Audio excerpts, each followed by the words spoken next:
हो। अर्थ धर्म लक्ष्य और काम मोक्ष को मिल जाए वो सूध हो, इन्हें प्रणाम करो उधो। राधा रानी के दर्शन उद्धव जी महाराज ने किए। नंद बाबा यशोदा से मिले तो 6 महीने गुजर गए और अब 6 महीने बाद जैसे आए तो थे ज्ञानी बनकर और जा रहे हैं प्रेमी बनकर। उद्धव जी महाराज जब लौट कर आए तो वाणी अवरुद्ध हो गई। भगवान ने पूछा कैसे हैं मेरे ब्रजवासी। उद्धव जी कहते हैं कि कन्हैया मैं अपनी वाणी से उनके प्रेम का वर्णन नहीं कर सकता।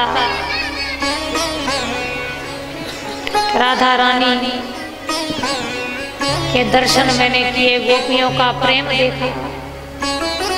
हे कृष्ण, तुम्हारे ब्रज जैसा प्रेम इस संसार में और कहीं नहीं है।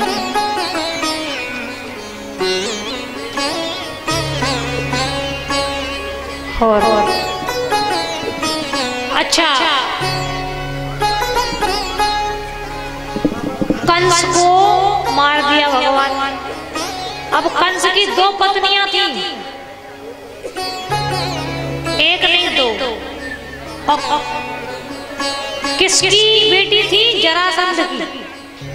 अब दामाद को मार दिया तो बेटियों ने जाकर के शिकायत कर दी, पिताश्री कृष्ण ने हमारे पति महाराज कंस का वध कर दिया। 17 बार कन्हैया ने जरासंध को हराया। ध्यान से सुनिएगा, इधर वार्तालाप की आवाज बहुत आ रही है भैया लोगों की। 17 बार जरासंध को हराया मेरे गोविंद ने। हर बार जाता, टीम इकट्ठी करता, राक्षसों को बुलाता, इकट्ठा करता, भगवान से लड़ने आता। भगवान सबको गोविंदाय नमो नमः करके और जरासंध को जीवित छोड़ देते थे। भगवान सोचते थे अपने आप इकट्ठे कर करके लाएगा और मैं मारता जाऊंगा। आज 17 बार हार करके 18वीं बार क्या किया जरासंध के 1100 ब्राह्मणों को बुलाया, 1100 ब्राह्मणों को, और कहा कि हवन करो, और अगर तुमने अच्छा हवन नहीं किया और मैं अगली बार कृष्ण से हारा तो तुम 1100 की गोविंदाय नमो नमः कर दूंगा, गर्दन काट डालूंगा। भगवान को पता चल गया, ब्राह्मणों को धमकी दे करके आया है। अब की बार यदि मैंने इसे हराया तो बेचारे ब्राह्मणों को ये मार डालेगा। सो ब्राह्मणों की रक्षा के लिए अब की बार मेरे गोविंद जरासंध से हार गए और मथुरापुरी छोड़ करके और चले गए द्वारकापुरी। बोलिए द्वारकाधीश भगवान की। और जरासंध खुश हो गया और तब से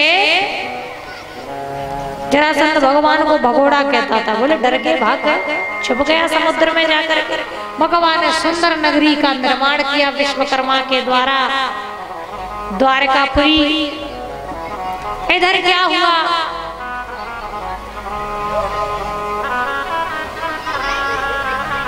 कि राजा भीष्म की पुत्री है रुक्मणी।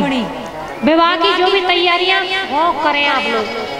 5 मिनट में भगवान की 10 मिनट में शादी होने वाली है।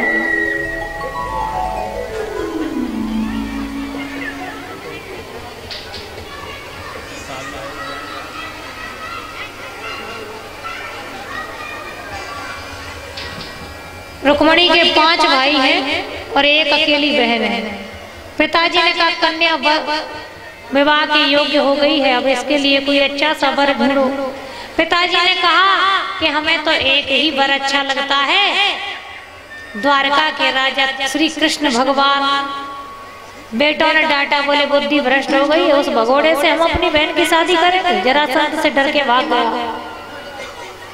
और भाइयों ने क्या किया कि शिशुपाल के साथ और रुक्मणी जी का विवाह पक्का कर दिया। पिताजी से कहा, बोले तैयारी करो, परसों बारात आएगी। रुक्मणी जी को पता लगा कि उस दुष्ट से मेरा विवाह संबंध जोड़ने की बात पक्की हो गई है। दौड़ी दौड़ी पहुंची भाभी के पास, भाभी जी मैं विवाह नहीं करना चाहती शिशुपाल से। क्यों? मैं तो भगवान द्वारकाधीश से प्रेम करती हूँ। भाभी ने कहा, बोले तो बाबरी ये रोने का समय नहीं है, कुछ कर। मैं क्या करूं? बोले पत्र लिख। पत्र लिखा, अपने मन की सारी बात लिखकर पंडित जी से कहा, जाओ द्वारकापुरी। पत्र लेकर के पंडित जी पहुंच गए द्वारकापुरी। कन्हैया से कहा कि हे केशव, हे कृष्ण, हे भगवान, अगर आप नहीं आए तो मैं आपके विरह में प्राण त्याग दूंगी, पर शिशुपाल से विवाह नहीं करूंगी। भगवान ने कहा, चिंता मत करो, हम आ रहे हैं। भगवान जहां प्रेम की पुकार देखते हैं दौड़े चले आते हैं। पंडित जी ने आकर के सूचना दी, बेटी चिंता मत करो, तुमने पत्र जिसके लिए भेजा था मैंने ठीक ठिकाने पे पत्र पहुंचाया है, वो तुम्हें लेने आ रहे हैं। पत्र में भगवान ने उधर से ये भी लिख दिया, बोले गौरी मैया के मंदिर में तैयार मिलना, हम तुम्हें वहीं से ले जाएंगे। आज अपनी सखियों के साथ मैया रुक्मणी गौरी पूजा करने को गई है। जय जय जय गिरिराज किशोरी, जय महेश मुख चंद्र चकोरी। मैया गौरी की पूजा कर रही है। रुक्मणी मैया आशीर्वाद मिल गया।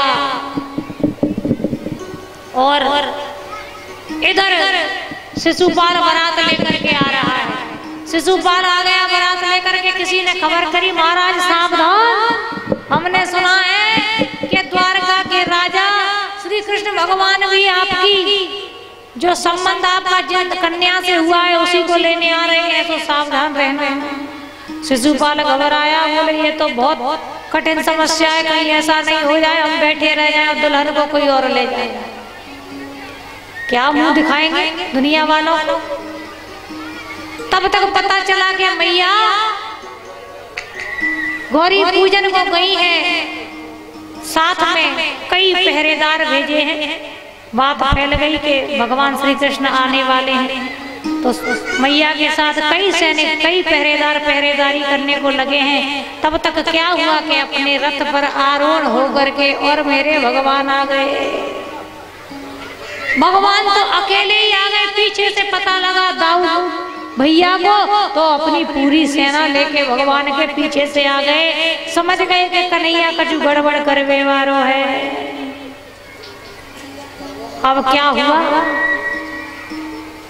कि कन्हैया आ गए और मैया मंदिर से बाहर आ रही है। अब मैया कह रही है कि कैसे पहचाने कि कौन कृष्ण है, क्योंकि आज तक देखा नहीं है, सिर्फ सुना है। भगवान ने इशारा किया, मुस्कुरा करके बोले हम ही हैं। मैया भी मुस्कुराई और मैया जो मुस्कुराई, रुक्मणी की मुस्कान देख करके ऐसी सुंदर सुशोभित हो रही है कि जो सैनिक रखवाली करने आए थे ना, वो मैया को देख करके मोहित हो गए और आए थे पहरेदारी करने के लिए और खो गए रुक्मणी मैया की छवि में। अब तो मैया की तारीफ करने लगे, रे बाबा कैसी सुंदर सूरत है।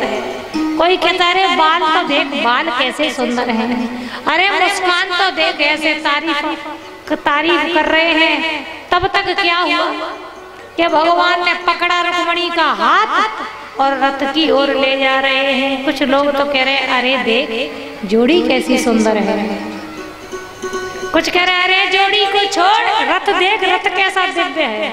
और भगवान ने जब तक सैनिक भाव विभोर होकर दर्शन करते रहे, तब तक भगवान ने रथ में बिठाया रुक्मणी को और वहां से ले गए। तब तक एक सैनिक बोला, अरे भैया ले गए, ले गए, ले गए, ले गए। तब सबकी आंखें खुली, दौड़े, युद्ध हुआ और कन्हैया तो ले गए रुक्मणी को। दाऊ बाबा ने सब गोविंदाय नमो नमः, सैनिक अपनी जान बचाकर भागे, शिशुपाल के पहुंचे, महाराज ले गए हो। कहाँ ले गए हो? बोले ले गए हो, आपकी शादी जिससे होने वाली थी उसको कृष्णचंद्र ले गए हो। सैनिकों को डांटा शिशुपाल ने, बोले तुमको किस लिए भेजा? बोले रखवाली करने। तुम कर क्या रहे थे? बोले रखवाली। तो ले कैसे गए? बोले हमने खूब कोशिश करी पर बाँ को हलमुसल वालों भैया आ गए पीछे से, बाकी सामने हमारी एक नाव चली। इस प्रकार भगवान का रुक्मिणी जी के साथ प्रथम विवाह हुआ। आइए उस विवाह का आनंद उठाते हैं।